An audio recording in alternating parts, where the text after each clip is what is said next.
1964 সালে বিশ্ব প্রথম জাপানের শিনকানসেন বুলেট ট্রেন চালু দেখতে পায়।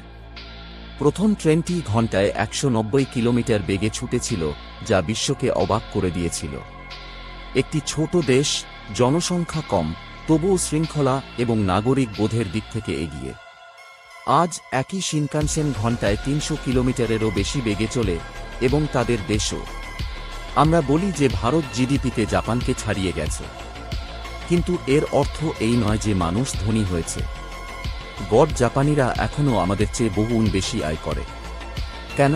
কারণ জাপান তার জনগণকে পরিষ্কার পরিচ্ছন্নতা বজায় রাখতে, সময়কে মূল্য দিতে এবং নিয়ম মেনে চলতে শিখিয়েছে। এটি একটি দেশকে তার আসল শক্তি দেয়। একটি জাপানি আইসক্রিম কোম্পানি 25 বছরে মাত্র 9 সেন্ট দাম বাড়িয়েছে। তবুও পুরো দল ক্যামেরার সামনে ক্ষমা চেয়েছে, কারণ সেখানে দামের চেয়ে জনগণের আস্থা বেশি।